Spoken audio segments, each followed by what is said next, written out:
أشهد أن لا إله إلا الله وحده لا شريك له وأشهد أن محمدا عبده ورسوله أما بعد فأعوذ بالله من الشيطان الرجيم بسم الله الرحمن الرحيم الحمد لله رب العالمين الرحمن الرحيم مالك يوم الدين إياك نعبد وإياك نستعين اهدنا الصراط المستقيم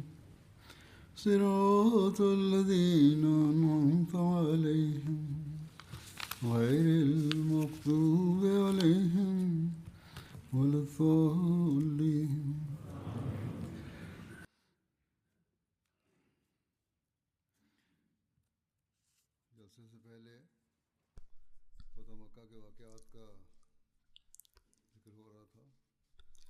Avant la Jalsa Salana, j'évoquais les événements de la conquête de la Mecque. J'ai mentionné certains des plus farouches opposants à l'islam et leur conversion à l'islam. Il en reste quelques autres parmi eux. Wahshi bin Harb en faisait partie. C'est lui qui avait tué Hamza radhiyallahu anhu lors de la bataille d'Uhud. Après la conquête de la Mecque, il s'est enfui à Taïf.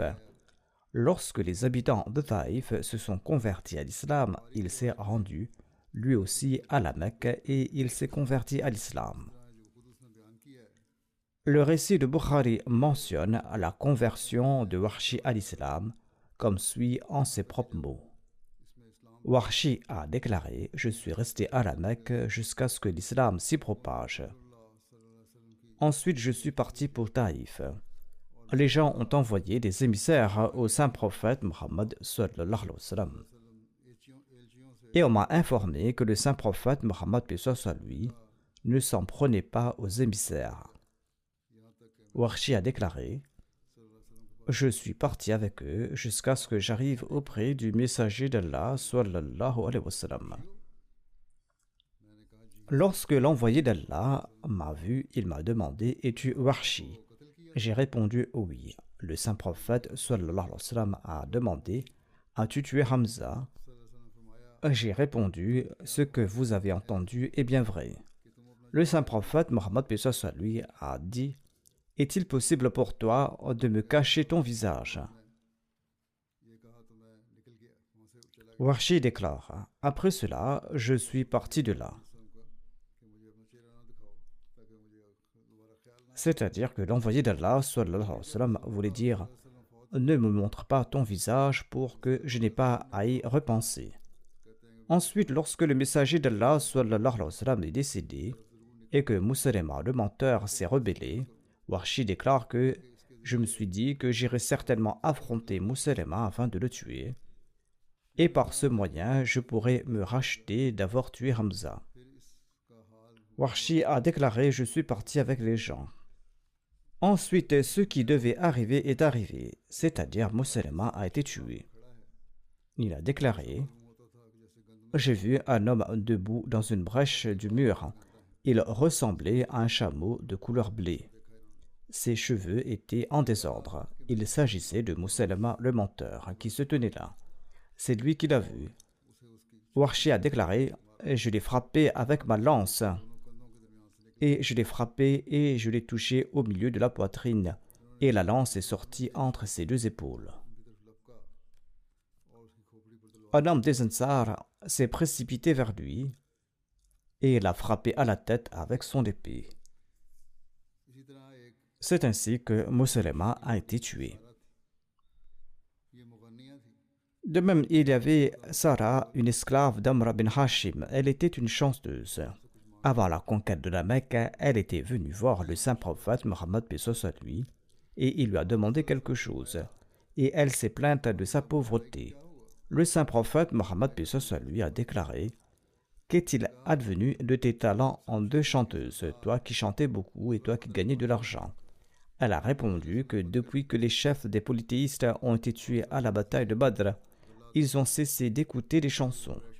Le saint prophète paix soit sur lui a offert une charge de chameaux de céréales. Ensuite, elle est retournée chez les Korachites. Ibn Khattal lui a relaté des poèmes satiriques sur l'envoyé d'Allah sallallahu alayhi wa sallam. Même après avoir reçu ce don, elle n'a pas cessé ses agissements et elle chantait ses poèmes satiriques. C'est elle qui avait en sa possession la lettre de Khatib. Elle s'est convertie à l'islam et elle a vécu jusqu'au califat de Omar. De même, il y avait Farhtana, une autre esclave d'Ibn Khattal. Elle aussi chantait des poèmes satiriques au sujet du saint prophète Mohammed paix soit sur lui, et elle s'était convertie à l'islam. Ensuite, il est question de la conversion à l'islam de Harith bin Hisham. Il était un chef très apprécié à la Mecque et il était le frère paternel d'Abu Jahl. La sœur de Khalid bin Walid était sa femme. Lors de la conquête de la Mecque, lui et Abdullah bin Abi Rabia sont entrés dans la maison de Hani parce que Ali était à leur poursuite et il souhaitait les tuer. Hani les a cachés tous les deux dans sa maison et elle s'est présentée au saint prophète Mohammed sallallahu alayhi wa sallam et elle a déclaré: Je leur ai accordé refuge. Sur ce, le saint prophète Mohammed paix soit sur lui a répondu à Hani: Celui à qui tu as accordé refuge, je lui ai accordé refuge.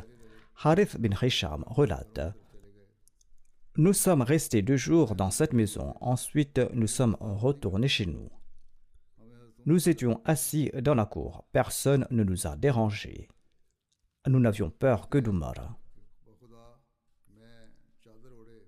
Il déclare: Par Dieu, j'étais assis à ma porte enveloppé dans un drap, quand soudain Omar est arrivé.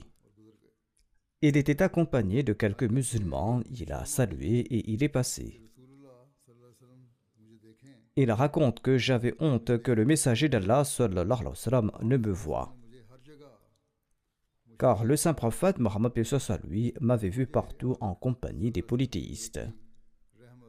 Ensuite, je me suis souvenu de la bonté, de la miséricorde et de la bienveillance filiale du saint prophète Mohammed paix soit sur lui. Harith déclare: Je l'ai rencontré et il était dans la mosquée sacrée. Il m'a accueilli avec un visage souriant.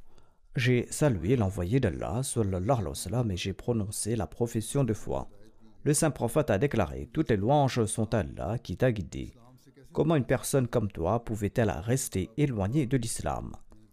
Harith a répondu: Par Dieu, j'ai vu qu'on ne peut pas rester éloigné de l'islam. Les récits évoquent aussi la conversion à l'islam de Suhail bin Amr. Il était aussi un chef de la Mecque. C'est lui qui, pour le traité de Hudaybiyah, est venu en tant que représentant des Korachites.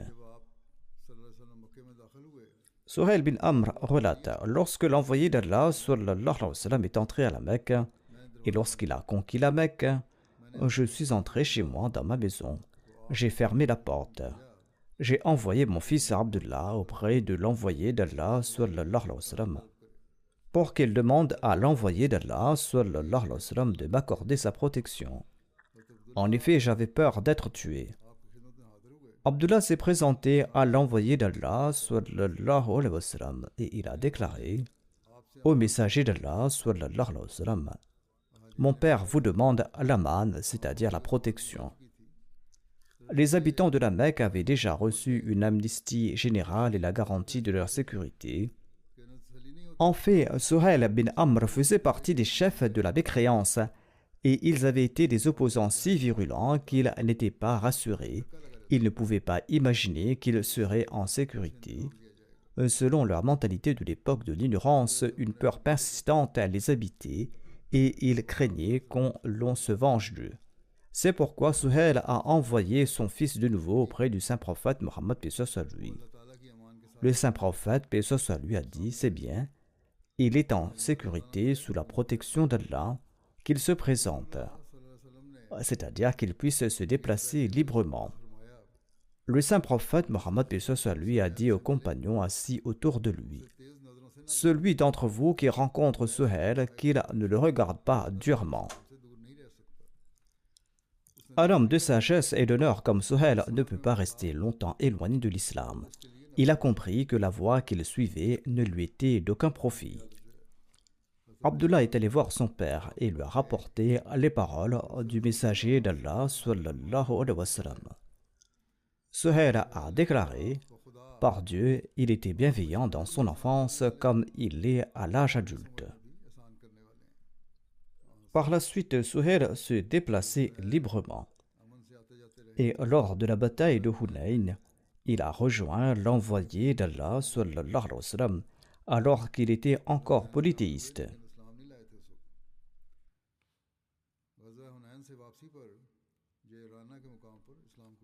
Il a embrassé l'islam à Jirana sur le chemin de retour de la bataille de Hunayn. Jirana est un puits situé sur la route de Taïf, environ 27 km de la Mecque. Après avoir embrassé l'islam, il a connu une transformation spirituelle étonnante. Il est écrit que parmi les chefs des Qurayshites qui ont embrassé l'islam lors de la conquête de la Mecque, personne n'était plus assidu que Suhail dans la prière, dans le jeûne et dans l'aumône. D'ailleurs, Suhail pleurait abondamment et souvent en lisant le Saint-Coran. Abu Bakr relate: lors du pèlerinage d'adieu, j'ai vu Suhail bin Amr debout près du lieu de sacrifice, présentant des animaux du saint prophète Mohammed sallallahu alayhi wa sallam pour le sacrifice. Le messager d'Allah sallallahu alayhi wa sallam les a sacrifiés de sa propre main. Ensuite, il a fait venir un coiffeur et il s'est fait raser la tête.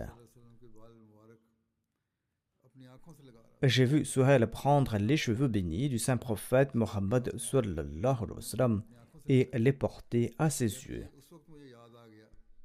Abu Bakr déclare: je me suis alors souvenu de son opposition lors du traité de Hudaybiyah, lorsqu'il refusait d'écrire au nom d'Allah, le gracieux, le miséricordieux, c'est-à-dire Bismillahirrahmanirrahim, et lorsqu'il contestait l'écriture du mot messager à côté du nom de Muhammad sallallahu alayhi wa sallam. Et tant que ce mot Rasulullah n'avait pas été effacé, il n'avait pas fait consigner le traité. Abu Bakr déclare: j'ai alors loué et glorifié Allah qui a guidé Suhail vers l'islam. Et quand Dieu l'a guidé, il accomplit d'immenses progrès dans sa sincérité et sa loyauté. Voici un autre des exploits de Suhail bin Amr. Il était un grand orateur parmi les Qurayshites. Lors de la bataille de Badr, alors qu'il était mécréant, il a été fait prisonnier par les musulmans. Il avait une marque distinctive sur les lèvres.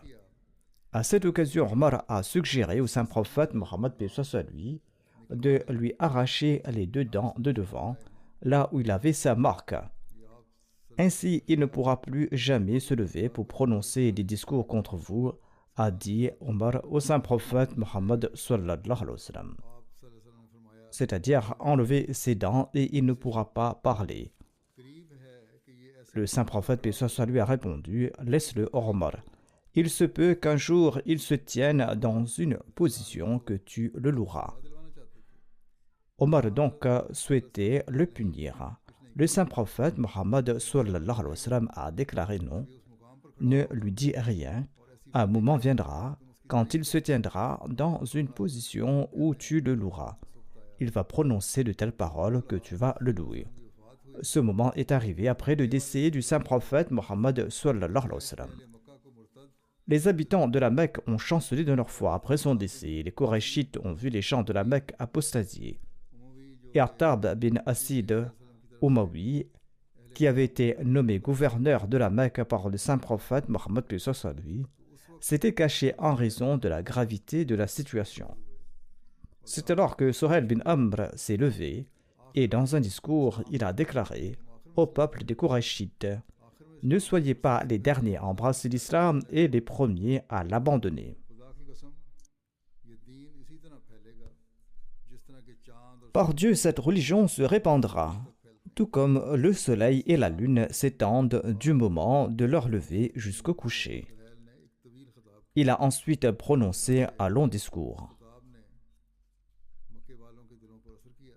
Ce discours a eu un effet sur le cœur des habitants de la Mecque, un tel effet qu'ils se sont ressaisis. Attab bin Asid, qui s'était caché, a été rappelé, et les Qurayshites sont restés fermes sur la voie de l'islam. On trouve également mention de la conversion d'Utba et de Mu'attib. Abbas rapporte que le jour de la conquête de la Mecque, lorsque l'envoyé d'Allah sallallahu alayhi wa sallam est entré à la Mecque, il a demandé où sont Utba et Mu'attib, tes neveux et les fils d'Abu Lahab. Je ne les vois pas. Abbas a répondu: ils se sont retirés avec les autres polythéistes. Le saint prophète Mohammed lui a déclaré: va me les chercher. Abbas est parti à leur recherche à dos de monture et il les a trouvés à Urana, une vallée à Arafat. Abbas les a fait venir auprès du saint prophète Mohammed sallallahu alayhi wa sallam. L'envoyé d'Allah sallallahu alayhi wa sallam les a invités à l'islam. Ils ont embrassé l'islam et ils ont prêté allégeance. Ensuite, le saint prophète Mohammed sallallahu alayhi wa sallam se levait. Il les a pris par la main et il les a emmenés à Multazam, l'espace entre la pierre noire et la porte de la Kaaba, où l'on prie selon la sunna du saint prophète paix soit sur lui, et c'est un lieu où les prières sont exaucées. Il a pris un long moment, ensuite il est revenu et son visage rayonnait de joie. Abbas lui a dit au messager d'Allah sallallahu alayhi wa sallam, qu'Allah vous rende toujours heureux. Je vois sur votre visage des signes de joie. Le saint prophète Mohammed paix soit sur lui a répondu: j'ai demandé à mon Seigneur ces deux fils de mon oncle et il me les a accordés. Ensuite, on trouve mention de la conversion de Safwan bin Umayya. Safwan était le fils d'Umayya bin Khalfa, un des chefs de la Mecque. À l'époque de l'ignorance, il faisait partie des nobles et des orateurs les plus éloquents de parmi les Qurayshites. Il était également un ennemi acharné de l'islam et il faisait partie de ceux qui persécutaient les musulmans à la Mecque. Après la bataille de Badr, il complota également pour assassiner le saint prophète Mohammed paix soit sur lui, et il prépara Omer bin Wahab pour accomplir cette tâche.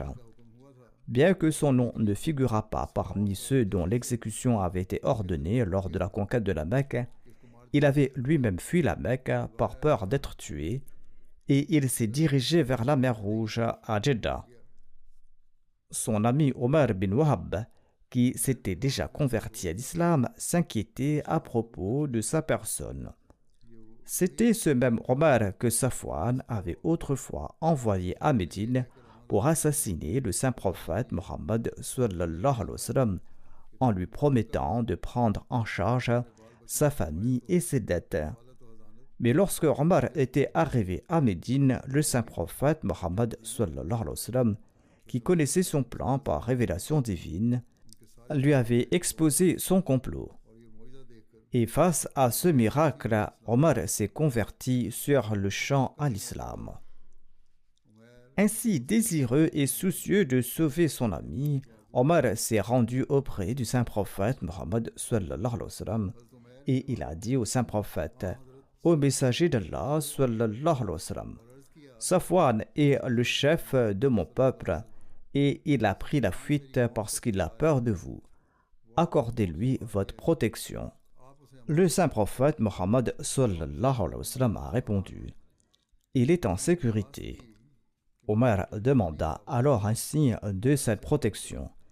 Et le saint prophète Mohammed sallallahu alayhi wa sallam a enlevé le turban qu'il portait et il lui a confié ce turban.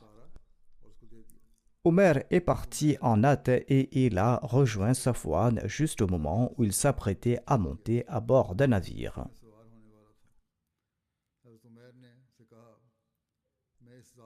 Omer lui a dit: Je viens de la part de l'homme le plus pieux et le plus bienveillant de tous. Ne te jette pas dans la perdition. Je t'apporte la protection du messager d'Allah sallallahu alayhi wa sallam. Sceptique, Safwan a refusé de revenir sans un signe qu'il ne pouvait reconnaître. Sur ce, Omer lui a montré le turban du saint prophète Mohammed sallallahu alayhi wa sallam. Convaincu, Safwan est retourné avec Omer. Ainsi donc, il s'est présenté devant l'envoyé d'Allah sallallahu alayhi wa sallam, alors que celui-ci dirigeait la prière de l'Asra parmi ses compagnons. Une fois la prière terminée, Safwan a crié: Ô Mohammed sallallahu alayhi wa sallam, Omer est venu à moi avec votre turban, en disant que vous m'avez accordé votre protection. L'envoyé d'Allah, paix soit lui, a confirmé en disant: c'est tout à fait exact. Safwan a demandé un délai de 2 mois pour réfléchir, ne souhaitant pas se convertir immédiatement à l'islam. L'envoyé d'Allah, paix soit lui a répondu: je te donne 4 mois et j'ai l'espoir que tu embrasseras l'islam. Safwan est donc resté à la Mecque tout en étant polythéiste. Plus tard, lorsque le saint prophète, paix soit lui, s'est rendu à Hawazin et qu'il a distribué le butin après les batailles de Taïf et de Hunayn, il a vu Safwan regarder longuement une vallée remplie de bétail. L'envoyé d'Allah, paix soit lui, qui l'observait, lui a demandé: cette vallée t'a-t-elle étonné? Safwan a répondu par l'affirmative. Et le saint prophète Mohammed sallallahu alayhi wa sallam lui a dit alors: cette vallée et tout ce qu'elle contient est à toi. Prends tout cela. Safwan a pris tout le bétail et il s'est exclamé: la générosité du cœur d'un prophète est telle que personne d'autre ne peut l'égaler. Je témoigne qu'il n'y a de Dieu qu'Allah et que Mohammed est son serviteur et son messager. Ainsi donc, Safwan s'est converti à l'islam sur le champ. Safwan est décédé à la Mecque en l'an 42 de l'Hégire, au cours du califat de Muawiyah. Certains affirment qu'il serait tombé en martyr lors des troubles contre le calife Othman radhiyallahu anhu. La majorité de ces chefs de la Mecque qui se sont convertis ont connu plus tard une formidable révolution spirituelle. Hadrat Muslim Maud radhiyallahu anhu en fait mention en ces termes. Il déclare: on raconte qu'un jour, durant son califat, Omar s'était rendu à la Mecque. Et les grands chefs de la ville, issus de familles nobles, sont venus à sa rencontre, espérant que, étant lui-même roi et connaissant leur rang, il allait les honorer et qu'ils allaient ainsi retrouver leur prestige d'antan. Ainsi donc, ces chefs se sont présentés au calife Omar radhiyallahu anhu et ils ont entamé la conversation avec le calife Omar radhiyallahu anhu. À peine ont-ils commencé à converser avec le calife que Bilal s'est présenté. Peu de temps après, Khabbab aussi s'est présenté. Et tous les esclaves convertis de la première heure se sont présentés à tour de rôle. Ces derniers étaient les esclaves de ces chefs mécois ou de leurs parents, et ces chefs mécois les persécutaient âprement dans le passé lorsqu'ils étaient au fait de leur pouvoir. Le calife Omar, quant à lui, a accueilli chacun de ses anciens esclaves. Ces esclaves qui étaient désormais des figures honorées de l'islam. Il les a accueillis avec le plus grand respect.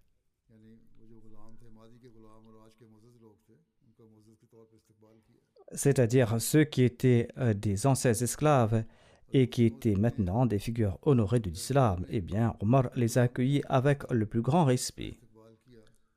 Hadrat Muslim Maud explique: Omar a accueilli chaque esclave avec le même respect qu'il aurait accordé à un chef, et il a demandé au chef de la Mecque de s'écarter pour faire de la place, tant et si bien que ces jeunes chefs ont été recalés peu à peu jusqu'à la porte. À l'époque, il n'y avait pas de grande salle. Il s'agissait peut-être d'une toute petite chambre, étant donné qu'elle ne pouvait pas accueillir tout le monde, et ces chefs ont dû reculer au point de se retrouver à proximité des chaussures. Ces chefs de la Mecque ont été profondément vexés quand ils se sont retrouvés tout près des chaussures, et quand ils ont vu de leurs yeux que chaque esclave s'était présenté et qu'il prenait sa place au devant, tandis qu'il recevait l'ordre de s'écarter. Allah, en cette circonstance, a fait en sorte que plusieurs musulmans, autrefois esclaves des infidèles, se sont présentés successivement. Si cela ne s'était produit qu'une seule fois, eh bien ces chefs n'y auraient peut-être pas prêté attention. Mais la répétition de cet événement les a mortifiés. Incapables de supporter cette situation, eh bien ces chefs sont sortis de cette assemblée. Dehors, ils se sont plaints les uns aux autres en disant que nous avons été humiliés aujourd'hui. On nous a écartés après l'arrivée de chaque esclave, tant et si bien que nous nous sommes retrouvés tout près des chaussures. Un jeune homme parmi eux leur a dit alors: de qui est-ce la faute, de Omar ou de nos propres pères? Si vous réfléchissez bien, vous allez constater que Omar a nié pour rien. C'est en conséquence des actes de nos ancêtres que nous sommes punis aujourd'hui. Quand Dieu a envoyé son messager, sallallahu alayhi wa sallam, eh bien, nos pères s'y sont opposés, tandis que ses esclaves ont cru en lui et ils ont enduré toutes sortes de souffrances de gaieté de cœur. Si aujourd'hui nous sommes humiliés dans cette assemblée, ce n'est pas de la faute de Omar, mais de notre propre faute. Les autres ont répondu: nous acceptons que c'est la faute de nos aïeux. Mais existe-t-il de moyens pour effacer la tâche de cette humiliation? Ils ont conclu qu'il n'y avait pas de réponse et qu'il allait devoir demander la solution directement au calife Omar. Ils se sont présentés au calife Omar et ils lui ont dit: comme nous, vous savez très bien ce que nous avons subi aujourd'hui. Omar de répondre: pardonnez-moi, je n'y pouvais rien, car ces gens étaient honorés en la compagnie du saint prophète Mohammed sallallahu alayhi wa sallam, bien qu'ils fussent jadis vos esclaves. Moi, j'étais tenu de les honorer. Ils ont déclaré: nous savons que c'est la conséquence de nos propres fautes, mais y a-t-il un moyen de laver cette humiliation? Hazrat Muslim Maud commente: il nous est difficile aujourd'hui de mesurer l'impact de ces événements. Il faut comprendre l'immense prestige et l'influence qu'avaient ces chefs de la Mecque à l'époque. Mais le calife Omar était pleinement au courant de leur situation familiale. Il était né à la Mecque, il avait grandi à la Mecque et il savait à quel point les aïeux de ces jeunes étaient honorés dans la ville. Personne n'avait le courage de les regarder en face. Omar connaissait aussi la peur et le respect qu'il inspirait. Lorsqu'ils ont prononcé ces paroles, eh bien tous ces faits se sont déroulés devant les yeux du calife Omar. Il en a été tout ému, tant et si bien qu'il n'arrivait plus à parler. Ainsi donc, il a levé la main et il a indiqué dans la direction du nord. Il voulait indiquer par là que dans cette direction, vers la Syrie, les armées musulmanes sont en guerre. Si vous participez dans ces batailles, cela pourra vous servir d'expiation.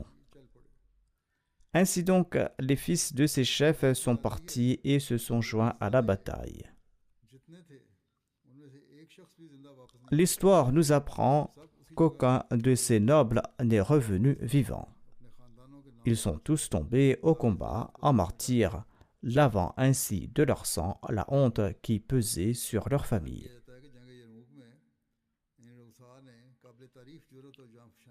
On rapporte que lors de la bataille de Yarmouk, ces mêmes chefs ont fait preuve d'un courage et d'un dévouement exemplaire.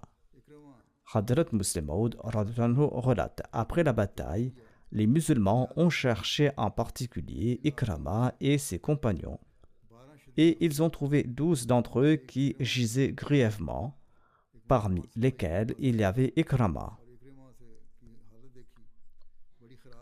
Un soldat musulman s'est présenté devant lui et il a vu l'état critique d'Ikrama. Et il lui a dit: « Oh Ikrama, j'ai un peu d'eau, bois-en. » Ikrama a tourné la tête et il a aperçu non loin de lui Fazal qui était le fils d'Abbas. Il était lui aussi blessé.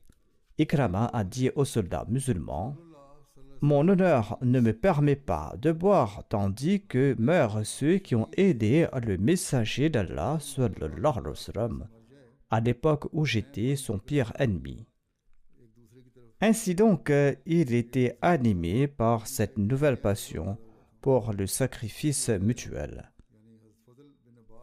Il a déclaré: « Donne d'abord à boire à Fadl, et s'il en reste, tu m'en donneras. »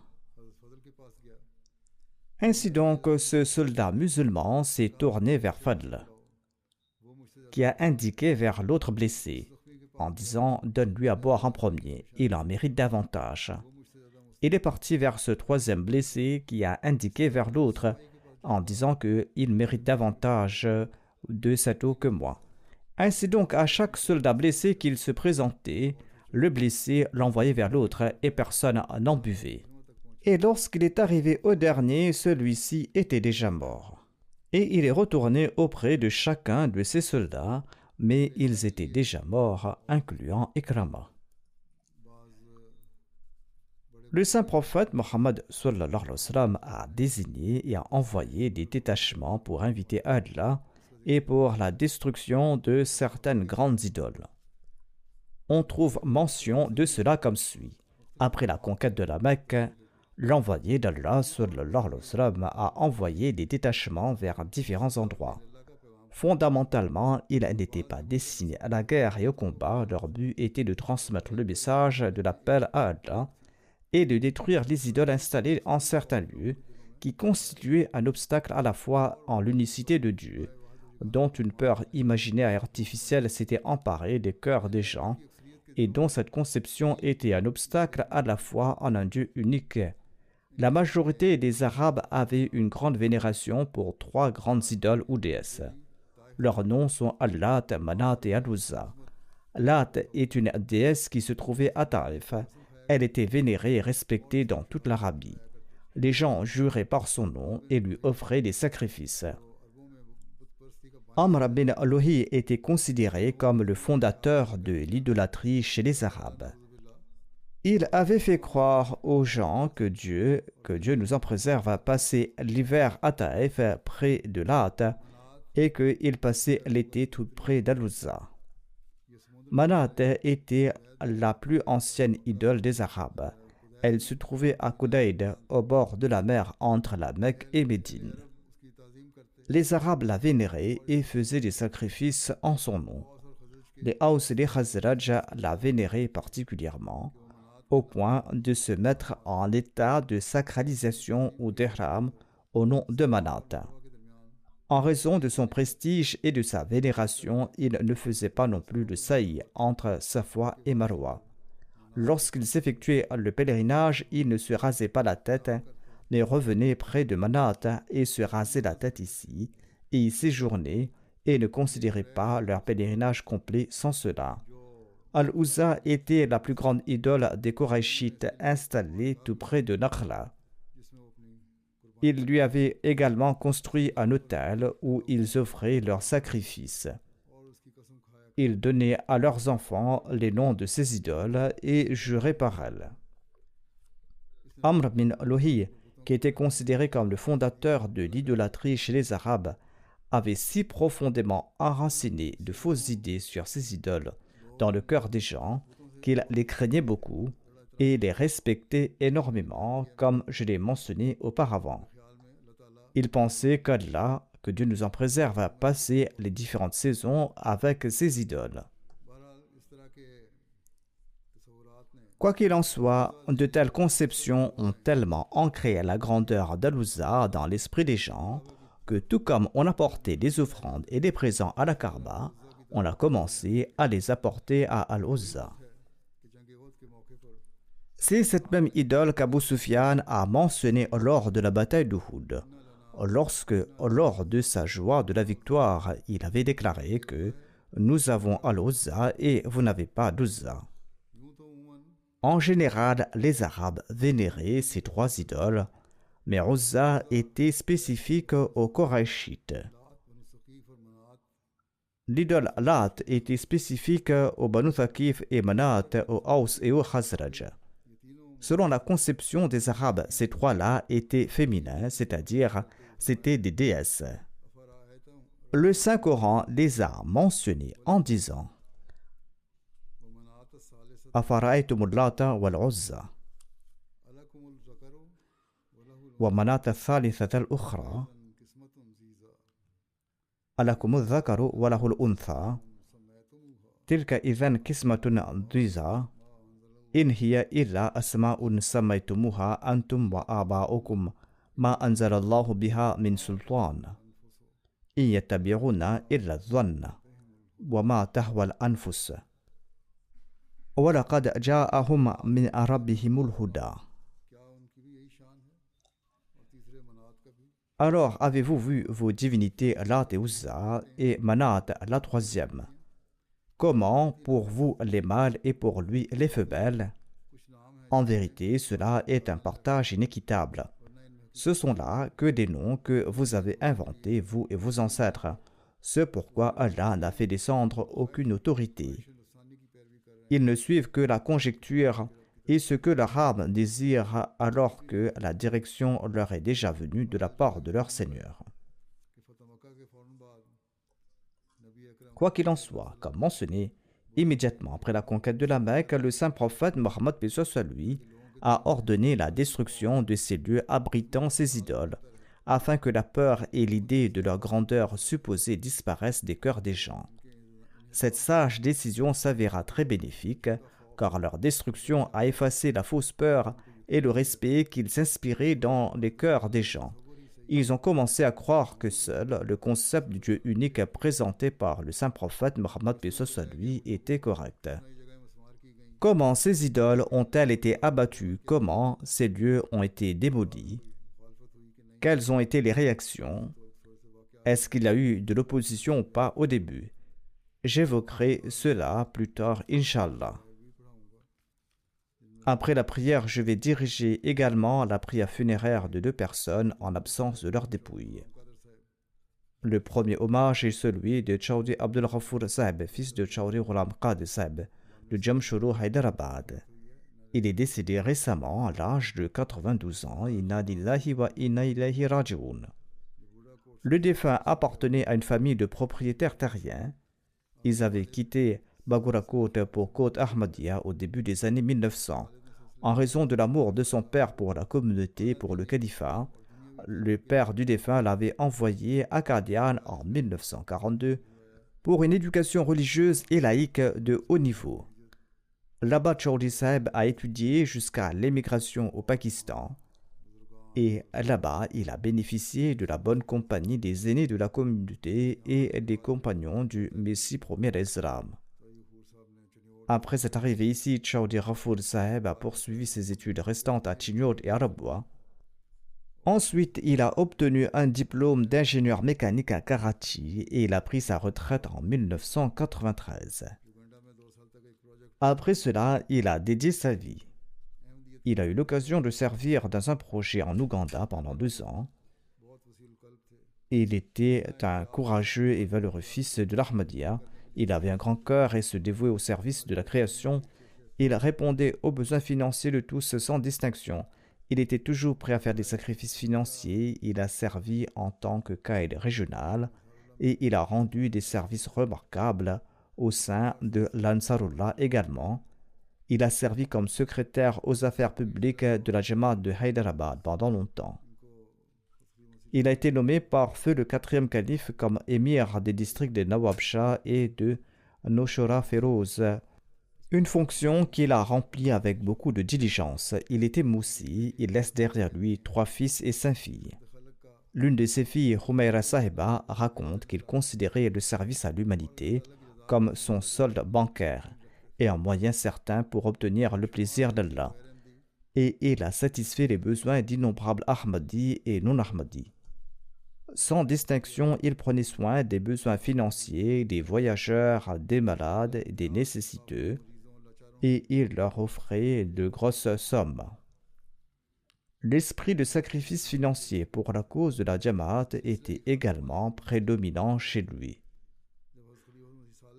Quand feu le troisième calife avait lancé un appel financier pour la célébration du jubilé du centenaire de la communauté, le défunt a immédiatement répondu à l'appel en vendant sa maison à Rabwa le jour suivant et en offrant la totalité du montant à cet effet.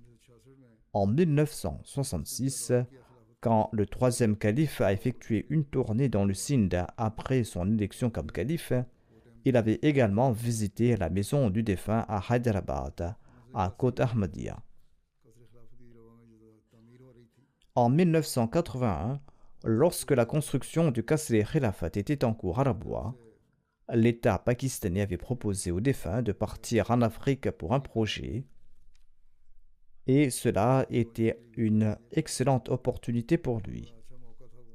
Mais le défunt s'est présenté au troisième calife pour des conseils, et le troisième calife lui a dit de ne pas se rendre là-bas et de laisser de côté ce projet et de superviser la construction du Qasr-e Khilafat dont les toits étaient en cours de pose. Le lendemain même, le défunt a pris ses fonctions et il est resté sur place. Et Allah le Très-Haut l'a également récompensé. Par la suite, après être retourné de Rabwa et après avoir terminé son congé, l'État a de nouveau attribué le même contrat au défunt. Et il disait que c'était purement la bénédiction du califat. Le défunt avait une relation très proche avec le troisième calife ainsi qu'avec le quatrième calife, et ces derniers lui rendaient visite chez lui et résidaient également dans sa maison. De même, lorsque j'étais au Pakistan, j'ai eu l'occasion de me rendre chez lui et de séjourner chez lui. Le défunt était très accueillant. Une fois, j'ai dû voyager de nuit dans le Sindh alors que la situation n'était pas bonne. Et le défunt a insisté pour m'y emmener malgré la pluie. La pluie était torrentielle. Les routes étaient inondées. Quoi qu'il en soit, il m'a conduit et nous sommes arrivés à destination en pleine nuit. Je lui ai proposé de passer la nuit sur place et de repartir le matin et de ne pas rentrer tout seul. Mais il a refusé et il est remonté dans sa voiture et il est reparti en pleine nuit. C'était quelqu'un qui était très courageux.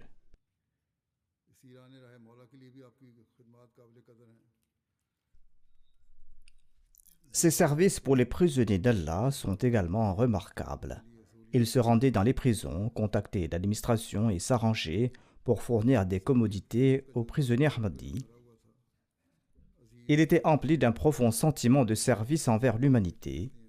Il prenait soin de ses proches, de ses parents, et comme le raconte sa fille, il servait beaucoup les pauvres et les nécessiteux. Il avait un amour profond pour le système du califat. Chaque fois que le calife de l'époque lançait un appel, il répondait la baïk, et la question du califat faisait partie de sa conversation quotidienne.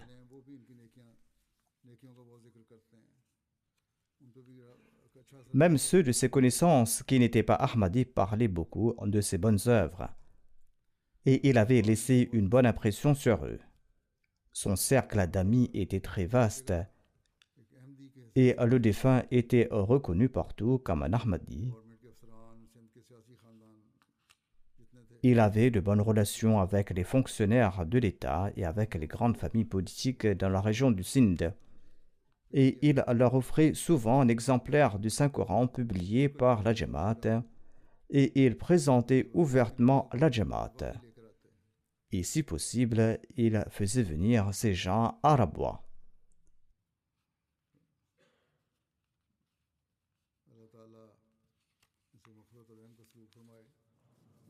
Que Dieu le Tout-Puissant accorde son pardon et sa miséricorde aux défunts et qu'il accorde à ses enfants la capacité de perpétuer ses bonnes œuvres. Le prochain hommage sera celui de Mukarram Mohammad Ali Saheb du Tchèque 275 Kartarpur, Faisalabad.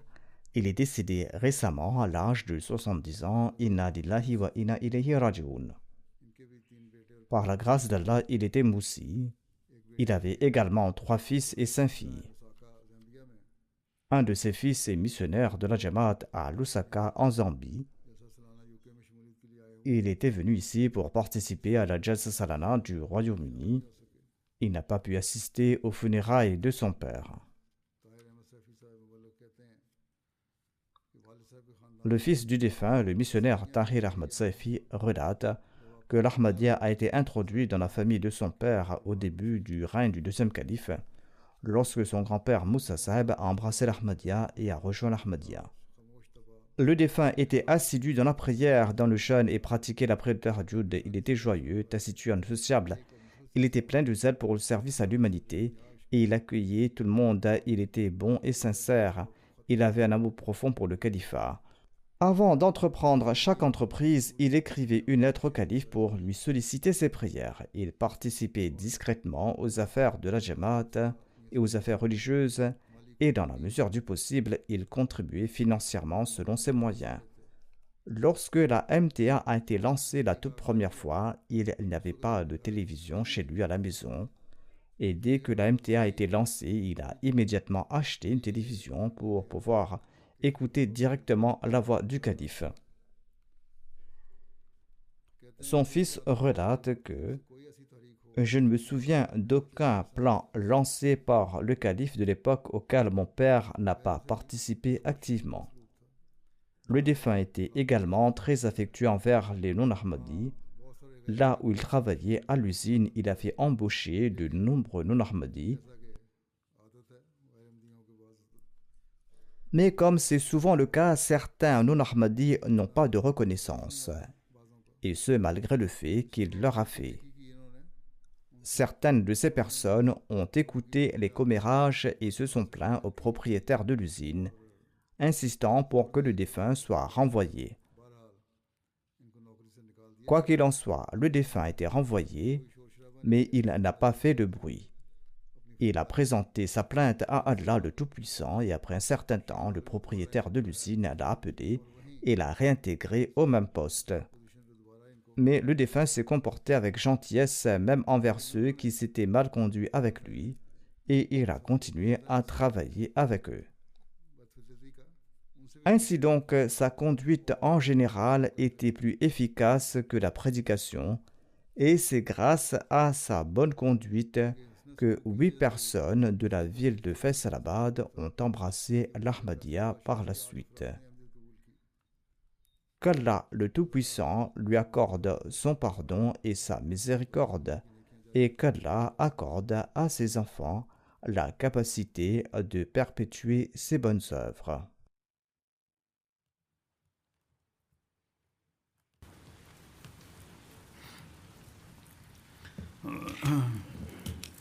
الحمد